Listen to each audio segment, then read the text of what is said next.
नमस्कार.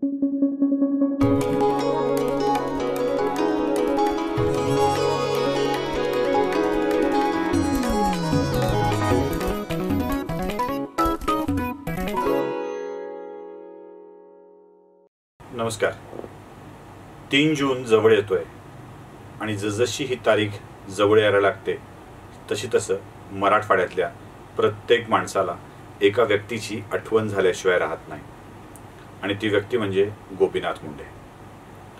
2014ला सरकार आलं, मुंडे सत्तेत गेले, शपथविधी झाला, देशाचं ग्रामविकास मंत्रीपद मिळालं आणि अवघ्या काही दिवसात अपघाती मृत्यू होऊन गोपीनाथ मुंडेंच्या पासून ते सुख हिरावलं गेलं.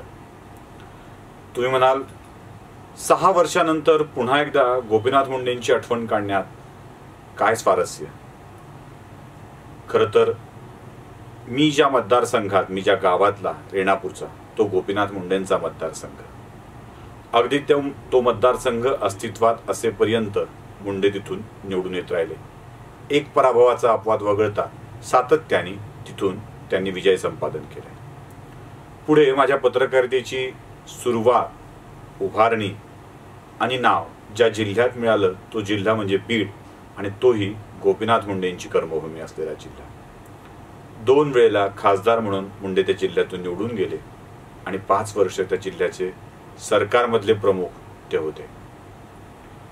या व्यक्तिमत्वाच्या सोबत माझ्या पत्रकारितेची जडणघडण झालेली आहे, म्हणूनच ही आपुलकी आहे. किंबहुना एक पत्रकार म्हणून जे यश, जी कीर्ती मिळालेली आहे त्यात गोपीनाथ मुंडेंच्या अस्तित्वाचा वाटा देखील खूप मोठा आहे.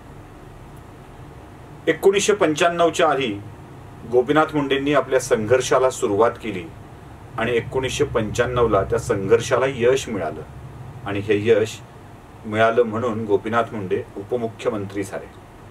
1995 ते 99 हा सत्तेचा सुवर्ण काळ होता आणि त्यानंतर 1999 ते 2014 ही 15 वर्ष पुन्हा एकदा गोपीनाथ मुंडेंच्या राजकीय संघर्षाची गेली.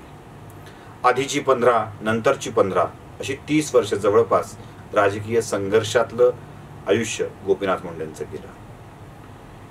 त्यानंतर पुन्हा गोपीनाथ मुंडेंनी 15 वर्षानंतर रान उठवलं, एक महाआघाडी, महायुती स्थापन केली आणि त्याचा परिणाम म्हणून महाराष्ट्रात एक मोठं यश या सगळ्या संयुक्त प्रयत्नांना मिळालं.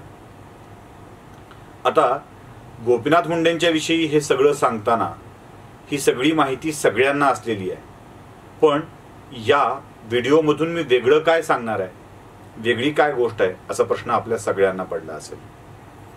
खरं तर ही माहिती आणि हा इतिहास ऐकण्यात आता अनेकांना रस उरलेला नाही आहे, कारण गोपीनाथ मुंडे आता इतिहास झालेत असा त्या लोकांचा दावा आहे. पण जेव्हा 1995ला युती सरकार आलं होतं त्यावेळेला गोपीनाथ मुंडे उपमुख्यमंत्री होते आणि 1999ला जेव्हा मुदतपूर्व निवडणुका लोकसभेसोबत घ्यायचं ठरलं तेव्हा भाजपचा मुख्यमंत्री व्हावा यासाठी गोपीनाथ मुंडेंनी जंग पछाडलं. खूप मोठं काम त्यांनी त्यावेळेला उभं केलं होतं की या वेळेला शिवसेनेचा नव्हे तर भाजपचा मुख्यमंत्री व्हावा, भाजपचं बळ वाढावं यासाठीचे प्रयत्न गोपीनाथ मुंडे करत होते आणि त्यावेळेला त्या सत्ता जाण्याला गोपीनाथ मुंडेंची ही राजकीय महत्वाकांक्षा गृहीत धरत त्यांनाच जबाबदार ठरल्या गेलं. बहुतेक जण गोपीनाथ मुंडेंना मुख्यमंत्री व्हायचं होतं आणि ते जमणार नव्हतं म्हणून मुंडेंनी सत्ता येऊ दिली नाही असा दावा तेव्हा करायचे. आता जेव्हा 2014ला आलेलं भाजपचं सरकार पायउतार झालं, 2019ला पुन्हा भाजपचा मुख्यमंत्री होण्याची वेळ आली आणि शिवसेनेनं मुख्यमंत्री पदावर दावा केला तेव्हा तो भाजपनं सपशेल नाकारला. भाजपनं मुख्यमंत्रीपद शिवसेनेला द्यायचं नाही म्हणून सत्तेवर येणंच टाळलं, किंबहुना काही जगलरी करून सत्ता मिळवली. आता ही पक्षनिष्ठा झाली आणि तेव्हा मात्र गोपीनाथ मुंडेंची राजकीय महत्वाकांक्षा होती ते सत्तालोलूप होते. काळ बदलला, घटना बदलल्या, व्यक्ती बदलल्या की मत बदलतं ते असं. मी त्यावेळेच्या गोष्टींनाही दोष देत नाहीये, आजच्या गोष्टींनाही दोष देत नाहीये, पण व्यक्तिपरत्वे भूमिका कशी बदलत जाते हे तुम्हाला सांगण्याचा प्रयत्न करतोय. 1999ला मुख्यमंत्री होऊ पाहणारे मुंडे सत्तालोलूप होते. 2019ला म्हणजे बरोबर 20 वर्षांनी मुख्यमंत्री होऊ पाहणारे नेते हे पक्षनिष्ठ आहेत. त्यावेळेला मित्रपक्षावर केलेला घात होता, आता मित्रपक्षांना केलेला घात आहे. हा 2 घटनातला फरक आहे, हा 2 घटनांमधला विचार करण्यातला फरक आहे.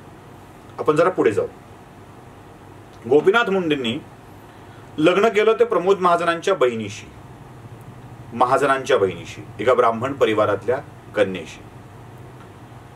एका ब्राह्मण घराचे जावई, एका ब्राह्मण मुलीचा नवरा असलेले गोपीनाथ मुंडे त्या काळात ब्राह्मण विरोधक म्हणून गणले जायचे आणि आजही त्यांच्या परिवारावर तोच शिक्का आहे. काही माणसांची नावं जाणून घेतली पाहिजेत ज्यांना ज्यांना गोपीनाथ मुंडेंनी मदत केलेली आहे. देवेंद्र फडणवीस, माजी मुख्यमंत्री, आताचे विरोधी पक्षनेते, हे गोपीनाथ मुंडे यांचे निकटवर्तीय होते. मी कार्यकर्ता म्हणण्याचं धाडस आता करणार नाही, कारण त्यात मला खूप ट्रोल केलं जाईल, पण निकटवर्तीय होते. ते मुंडेंचे कार्यकर्ते होते अशी ती स्थिती होती. सतीश पत्की नावाचे बीडमधले एक मोठे नेते, ज्यांना भारतीय शिक्षण प्रसारक मंडळाचं कार्यवाह केलं गेलं, त्यांच्या मागे ताकद गोपीनाथ मुंडेंची होती. औरंगाबाद पदवीधर विधान परिषदेची निवडणूक भाजपला जिंकणं शक्य नव्हतं आणि या निवडणुकीत पहिला विजय मिळवला तो श्रीकांत जोशी यांनी. ते गोपीनाथ मुंडेंचे निकटवर्तीय होते. विवेक देशपांडे एक मोठे उद्योजक आहेत, तेही गोपीनाथ मुंडेंचे निकटवर्तीय होते. त्यांना गोपीनाथ मुंडेंचं बळ होतं. श्रीकांत देशपांडे नावाचे एक MTDCचे परभणी जिल्ह्यातले, त्यावेळेसच्या परभणी जिल्ह्यातले, आताच्या हिंगोली जिल्ह्यातले MTDCचे चेअरमन होते. तेही गोपीनाथ मुंडेंचे निकटवर्तीय होते. मराठवाड्यातील अशी कितीतरी नावं सांगता येतील ज्या ब्राह्मण समाजातील मोठ्या व्यक्तींना गोपीनाथ मुंडेंनी मानाचं स्थान दिलं. SR कुलकर्णी नावाचे एक स्वीय सहाय्यक सत्ता गेल्यानंतरही अनेक वर्ष गोपीनाथ मुंडेंशी प्रामाणिकपणे काम करत होते. वैद्यनाथ सहकारी साखर कारखाना, वैद्यनाथ ग्राहक भांडार या सगळ्याची उभारणी करण्याचं, पन्नगेश्वर शुगर मिल्स या सगळ्याची उभारणी आणि पहिल्यांदा प्रमुख पदावर बसण्याचं काम त्याच SR कुलकर्णींनी केलं. प्रदीप कुलकर्णी पानगाव यांना सरपंच करून बळ देण्याचं काम गोपीनाथ मुंडेंनीच केलं होतं. खरोळ्याचे पांडे यांनाही बळ देण्याचं काम गोपीनाथ मुंडेंनीच केलं होतं. तळापासून वरपर्यंत म्हणजे अगदी शरदभाऊ कुलकर्णींच्या पर्यंत गोपीनाथ मुंडेंच्या आजूबाजूला वावरणारा आणि त्यांच्या सोबत मोठा होणारा, मी कृपेनं हा शब्द पुन्हा वापरणार नाही, कारण पुन्हा एकदा त्या शब्दावर आक्षेप घेतला जाईल की ते कृपा करणारे कोण, ते तर आमचं कर्तृत्व होतं. असं असतं, माणूस गेला की कृपा म्हणत नसतो, त्याला कर्तृत्व म्हणायचं असतं. ही काही मराठवाड्यातील राजकीय माणसांची नावं मी तुम्हाला सांगितली. पत्रकारांची यादी जर बीड जिल्ह्यातली काढायची ठरली तर सकाळचे पहिल्यांदा जिल्हा बातमीदार असलेले आणि पुन्हा संपादक पदापर्यंत ज्यांची झेप पोचली असती ते अशोक देशमुख, सुनील क्षीरसागर, ज्येष्ठ समाजवादी पत्रकार, उजवे पत्रकार सर्वोत्तम गावरस्कर, तटस्थ पत्रकार नामदेव क्षीरसागर, अशी किती नावं सांगावी. प्रमोद कुलकर्णी, ज्यांना गोपीनाथ मुंडेंनी मदतीचा हात दिला, वर्तमानपत्राला मदतीचा हात दिला आणि त्यांच्या तटस्थपणावर, त्यांच्या लिहिण्यावर कधी अंकुश ठेवलं नाही. किंबहुना गोपीनाथ मुंडे जिवंत असेपर्यंत बीडच्या वर्तमानपत्राचं जग सशक्त आणि सुदृढ होतं. या सगळ्या पत्रकारांना मोठे करणारे गोपीनाथ मुंडेच होते. औरंगाबादमधल्या, महाराष्ट्रामधल्या पत्रकारांची यादी काढली आणि त्यांचे मित्र पत्रकार तपासले तर तुमच्या लक्षात येईल की त्यात अनेक ब्राह्मण नावे होती. एवढ्या सगळ्या ब्राह्मणांना सहकार्य करणारे गोपीनाथ मुंडे मात्र ब्राह्मण विरोधक म्हणून गणल्या गेले. त्यांना ब्राह्मणांचा विरोध होता असंही पसरवलं गेलं. कोणत्या हे मात्र कधी स्पष्ट झालं नाही आणि ज्यांनी केला त्यांनी कधी उघड येऊन केला नाही. त्यावेळेस एखाद दुसऱ्या ब्राह्मणाला नाकारणारे मुंडे हे ब्राह्मण विरोधक होते आणि आज मेधा कुलकर्णीचं चक्क तिकीट कापून ती चंद्रकांत पाटलांना विजयी करणारे भाजपवाले मात्र कट्टर ब्राह्मण समर्थक म्हणून समजले जातात.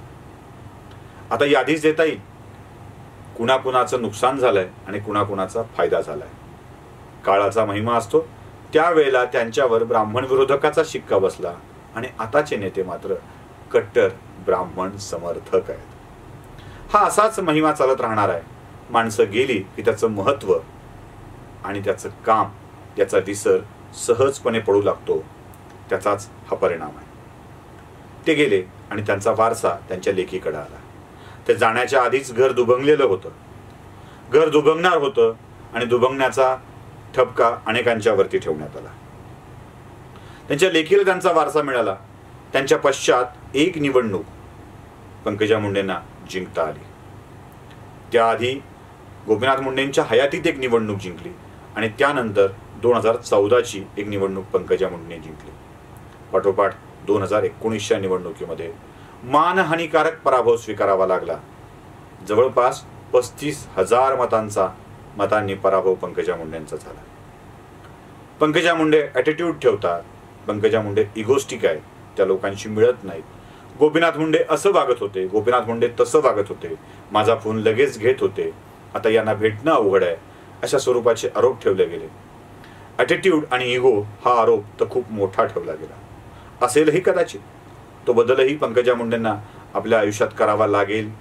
तो करावा की न करावा हा पंकजा मुंडेंचा विषय आहे। पण एका मोठ्या लोकनेत्याची, ज्या लोकनेत्याच्या कृपेनं अनेक जण नेते झाले, अनेक जण मोठे झाले, अनेक जण श्रीमंत झाले, अनेक जण आपल्या कार्यकक्षा विस्तारून उच्च पदावर पोहोचले, त्या लोकांना आपल्या उच्च पदाचा अभिमान असेल आणि त्यांना विचारावं अशी इच्छा असेल, अनेक श्रीमंतांना आता आपणही मोठे आहोत ही जाणीव असेल आणि त्यावर गोपीनाथ मुंडेंची कृपा असेल, तर पंकजा मुंडे ही तर गोपीनाथ मुंडेंची थेट लेक आहे। लेक असल्याचा ॲटिट्यूड असणं स्वाभाविक आहे। त्यावर आक्षेप व्यक्त करत राजकीय करिअरला संपवण्याचा हा प्रयत्न मात्र खरोखरच विनोद वाटावा असा आहे। मी अश्लाघ्य म्हणणार नाही, मी निषेध करणार नाही, तो अधिकार माझा नाही, कारण प्रत्येकाला एक वेगळं मत आहे। एक ॲटिट्यूड असणं स्वाभाविक आहे आणि तो मात्र या लोकांना पंकजा मुंडेंचं वय बघून नको वाटत होता। तिच्या लेकीला पावला पावलावर आपल्याला शरणागत व्हावं लागावं अशी वेळ आणणं, हेच का ते गोपीनाथ मुंडेंवरचं प्रेम? गोपीनाथ मुंडेंच्या भेटीसाठी परळीतल्या यशस्वी समोर किंवा त्यांच्या मुंबईतल्या ऑफिस समोर, मुंबईच्या घराजवळ तासन तास वाट बघणारे एक स्त्री पंकजा 15 मिनिट उशीर झाला तर मग मात्र इगो हर्ट करणारी मंडळी पंकजा मुंडेंना इगोस्टिक म्हणत होती, अहंकारी म्हणत होती।